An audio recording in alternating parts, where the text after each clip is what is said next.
Good evening. Earlier today, I ordered America's armed forces to strike military and security targets in Iraq. They are joined by British forces. Their mission is to attack Iraq's nuclear, chemical, and biological weapons programs and its military capacity to threaten its neighbors. Their purpose is to protect the national interests of the United States and indeed the interests of people throughout the Middle East and around the world. Saddam Hussein must not be allowed to threaten his neighbors or the world with nuclear arms, poison gas, or biological weapons. What?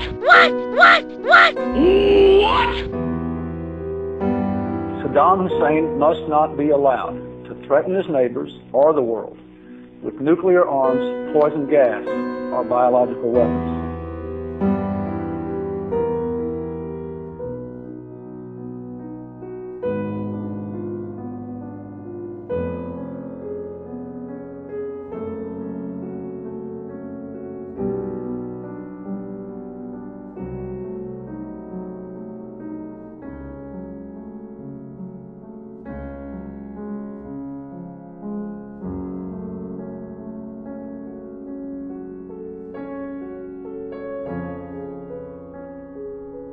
I want to explain why I have decided, with the unanimous recommendation of my national security team, to use force in Iraq, why we have acted now, and what we aim to accomplish. 6 weeks ago, Saddam Hussein announced that he would no longer cooperate with the United Nations weapons inspectors, called UNSCOM. They're highly professional experts from dozens of countries. Their job is to oversee the elimination of Iraq's capability to retain, create, and use weapons of mass destruction, and to verify that Iraq does not attempt to rebuild that capability. The inspectors undertook this mission first 7.5 years ago, at the end of the Gulf War, when Iraq agreed to declare and destroy its arsenal as a condition of the ceasefire. The international community had good reason to set this requirement.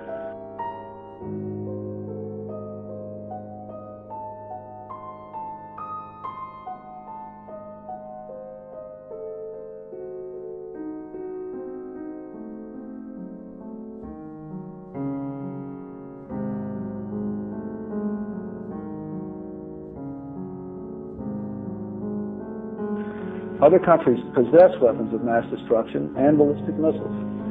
With Saddam, there's one big difference. He has used them, not once, but repeatedly, unleashing chemical weapons against Iranian troops during a decade-long war, not only against soldiers, but against civilians, firing Scud missiles at the citizens of Israel, Saudi Arabia, Bahrain, and Iran, and not only against a foreign enemy, but even against his own people, gassing Kurdish civilians in northern Iraq. The international community had little doubt then, and I have no doubt today, that left unchecked, Saddam Hussein will use these terrible weapons again. The United States has patiently worked to preserve UNSCOM as Iraq has sought to avoid its obligation to cooperate with the inspectors.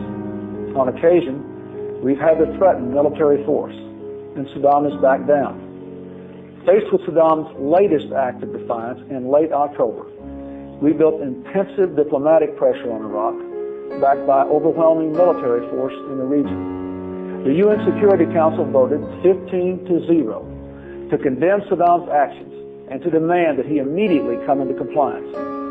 8 Arab nations, Egypt, Syria, Saudi Arabia, Kuwait, Bahrain, Qatar, United Arab Emirates, and Oman, warned that Iraq alone would bear responsibility for the consequences of defying the UN.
Now, over the past 3 weeks, the UN weapons inspectors have carried out their plan for testing Iraq's cooperation. The testing period ended this weekend, and last night, UNSCOM's chairman, Richard Butler, reported the results to UN Secretary General Annan. The conclusions are stark, sobering, and profoundly disturbing.